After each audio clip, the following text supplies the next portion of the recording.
anyone that thinks that the Holocaust was bad, it was. You're 100% right. It was horrific. And may Hashem avenge their blood. But it's no comparison in comparison to what happened during the destruction of the Bet HaMikdash, the first one and the second one. And if I'm telling you, I'm not a crazy person, and I'm not discounting the Holocaust by any stretch of the imagination. I mourn their souls like any other Jew. But if I'm telling you that what happened during the Holocaust is not a comparison even to what happened during the destruction of Bet HaMikdash, I'm telling you I know what I'm talking about. And it's not my opinion. You read it in the books. The destruction of the Bet HaMikdash, this is what you're supposed to learn on Tisha B'Av, to give you a small taste without depressing you completely. The amount of blood from the murders of Jews, the amount of blood that roamed in the streets turned into a river that reached the stomach of the horses. 3-4 feet, a river. This is the smallest example. That was the first Bet HaMikdash? And the second one.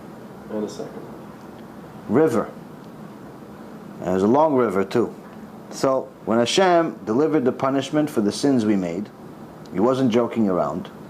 But before He destroyed the Bet HaMikdash, the Gemara says He punished the righteous people first, the tzaddikim. So the sages ask,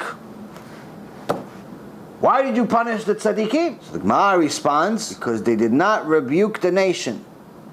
They didn't tell everyone to do tshuva. Therefore, they're not considered tzaddikim. Not considered complete tzaddikim. They made some mitzvot. They wore black and white maybe. They went to Beit Knesset. They did tefillin. They learned a lot of Torah. But without the mitzvah of ocheach tochiach et amitecha, you must rebuke your brother. You must rebuke your nation. You must tell them when they're making sins and tell them they have to do tshuva. Without doing kiruv, you cannot be considered a complete tzaddik. And someone that knows Torah, that sees another person sinning and doesn't say anything, someone that they're connected to, not just some stranger. Someone they're connected to in one way or another, doesn't say anything. According to the Gemara, Rabbi Yehuda Nasi, the one that actually redacted, that wrote the Mishnah 2,500 years ago. Rabbi Yehuda says, he takes the sin himself. You know Mechalel Shabbat. You don't tell him anything. You see him driving every Shabbat. You don't say, by the way, you know, you don't stop violating Shabbat. You have a serious problem with Hashem. Well, what kind of problem? If you want, come to Shur on Tuesday. Rabbi Yaron's going to tell you what the problem is. Because I don't remember everything. Or I don't know how to say it the right way. Or I think you should just hear the rest of this Shur. Whatever you want to say. Or if you want, I'll give you a CD. Someone you know is not doing tshuva because you don't tell him. Rabbi Yehuda Nasi says, you become the violator of Shabbat. He violated Shabbat, you keep Shabbat.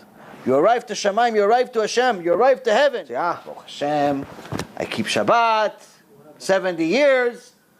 Hashem says, no, you're a violator. You're a Shabbat violator. What? No. What do you mean? I kept Shabbat. He goes, no, but what? Your brother. You saw him every weekend. Saw him every month. Not once did you tell him, hey, by the way, watch this shiur. Talks about Shabbat. We get paid from Hashem for effort, not for execution. Give the effort. You told him. Whether he did tshuva or not is not your responsibility. You just did your work by telling him. Once you tell him, you did your job.